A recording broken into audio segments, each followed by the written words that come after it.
মমতা ব্যানার্জির রাজনৈতিক ক্যারিয়ার কিন্তু এবারের নির্বাচনে শেষের দিকে এবং তৃণমূল কংগ্রেস 2026-এ কোনো অঙ্কেই ফিরছে না।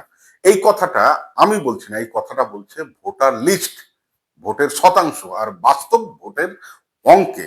ভিডিওটা শেষ পর্যন্ত দেখুন, কারণ মাঝপথে ছেড়ে গেলে এই ভোটার লিস্টের অঙ্কটা ঠিক বুঝতে পারবেন না।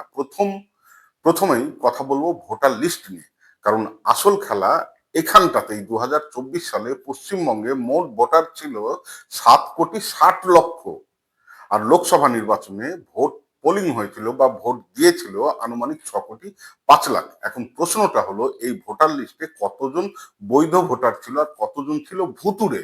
গতকাল মমতা ব্যানার্জি নিজেই কিন্তু প্রেস কনফারেন্সে স্বীকার করতে বাধ্য হয়েছে যে 1,20,00,000 নাম কাটা যেতে পারে এবারের এসআইআর এর ফলে। ধরুন ভুলভ্রান্তি বাদ দিলাম, তবুও 1,00,00,000 নাম বাদ যাওয়া নিশ্চিত। এই 1,00,00,000 ভোটার কি ঘরে বসেছিল? একদমই না। এদের প্রায় সব ভোটেই পোল হয়েছিল, আর সেই ভোটের কমপক্ষে 80% গিয়েছে তৃণমূলের ভোট বাক্সে। এটা বোঝার জন্য বিশেষজ্ঞ লাগে না, শুধু চোখ লাগে। ভোট শতাংশ ভাঙলে যা দাঁড়ায়, 6 কোটি পোলিং ভোটের নিরিখে 1,00,00,000 মানে 16.66% ভোট। এর মধ্যে 14%-এর বেশি ছিল তৃণমূলের ভোট। 2024-এ তৃণমূলের ভোট শেয়ার ছিল 43.5%। এই ভুতুড়ে ভোট বাদ গেলে সেটা নেমে দাঁড়ায় 29.5%। বন্ধুরা, এই হিসেবে দেখা যাচ্ছে 29% ভোট বাংলায় এককভাবে সরকার হয় না। এখানেই শেষ নয়, এখন আসল ধাক্কা আসছে মুসলমান ভোট নিয়ে। মুসলমানদের ভোট হলো তৃণমূলের লাইফ লাইন। 2026-এ বাংলায় মুসলমানদের ভোট ছিল আনুমানিক 30%। এর মধ্যে বাম, কংগ্রেস, আইএসএফ সঙ্গে আরো কয়েকটা ছোট দল মিলিয়ে ধরুন 5% পেয়েছিল। মানে তৃণমূল ভর করে আছে 25% মুসলমান ভোটে। এখন একটা প্রশ্ন, এই মুসলমানদের ভোট তো আর তৃণমূলের কেনা ভোটার নয়, তাই না? যদি এই 25%-এর অর্ধেকও মুখ ফেরায়, আর গ্রাম বাংলার মুসলিমের এবার মুখ ফেরাবেই বলে মনে হচ্ছে, তাহলে তৃণমূলের ভোট নেমে আসে 17%-এ।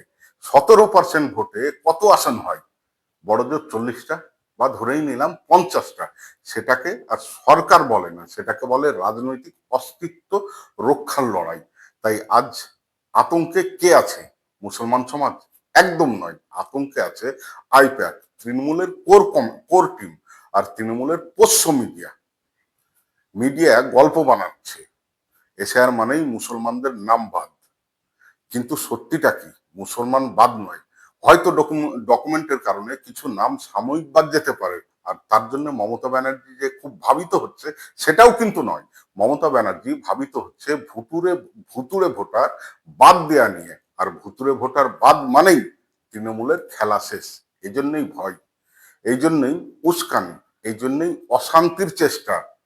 আর তাই তৃণমূলের পোষা মিডিয়া একসাথে চেঁচাচ্ছে। আনন্দবাজার পত্রিকা, সংবাদ প্রতিদিন, TV9 বাংলা, আজকাল, বর্তমান, সাথে কিছু ফেসবুক ইউটিউবারের ভাতাজীবী স্বঘোষিত সাংবাদিক।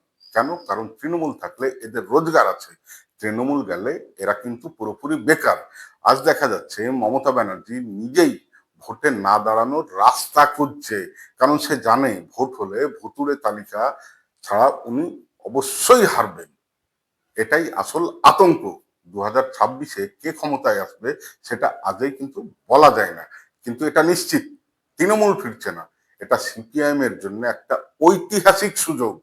মিডিয়া যতই ভো ভো করবে, কিন্তু মাটিতে দাঁতে দাঁত কামড়ে ভোট গণনা পর্যন্ত লড়াই চালাতে হবে, কারণ অঙ্ক অঙ্ক কোনোদিনও মিথ্যে বলে না, ইতিহাসেও মিথ্যে হয় না। ভিডিওটা ভালো লাগলে লাইক করুন, শেয়ার করুন। ধন্যবাদ।